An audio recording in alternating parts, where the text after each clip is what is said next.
সেই ক্যাম্প টেলরে স্বামীজি চাপাটি বানাতেন, রুটি বানাতেন। তো ওখানে একটা একটা ছোট্ট ঝর্ণার মতন ছিল, একটা ছোট্ট নদীর মতন ছিল, রিভার ছিল। তো তার সেই ওখানেই বসে স্বামীজি একটা ছোট্ট আগুন জ্বালাতেন। এই আগুন জ্বালিয়ে ওখানে রুটি বানাতেন।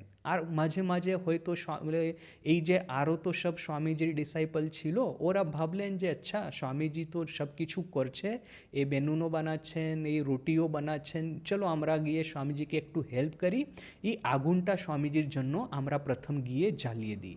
তো যখন স্বামীজি পরে এসে দেখলেন যে এত বড় আগুন জ্বালিয়েছে, সঙ্গে সঙ্গে স্বামীজি বলে উঠলেন কি এ শবদেহ জ্বলা পুড়ানোর জন্য কি এত বড় আগুন জ্বালিয়েছো? এত বড় দরকার নেই, রুটিটাই তো শুধু সেঁকতে হবে, তো ছোট্ট আগুন দরকার। দেখুন, এই আজকে সেই ক্যালিফোর্নিয়াতে হয়তো আপনি দেখেছেন যে এত সব আগ লেগেছে, এত ফায়ার স্টোম, এত ঘর বাড়িগুলো পুড়ে গেছে কেন?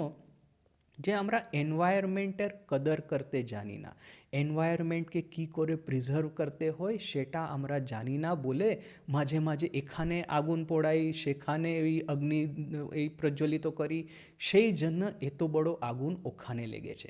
আর কিন্তু স্বামীজিকে দেখুন, যেমনি যখন উনি দেখলেন যে এত বড় আগুন, সঙ্গে সঙ্গেই ওটাকে ছোট করে দিলেন। তো এই স্মৃতিকথা লিখেছেন আইডা অনসেল। সে বলছে যে স্বামীজি যখনও আগুন প্রজ্বলিত করতেন রুটি শেকার জন্য কিংবা রান্না করার জন্য, আগুনটা ছোট্টই থাকতো, কিন্তু এই রকম করে করতেন যেটা খুব এফিশিয়েন্ট হতো।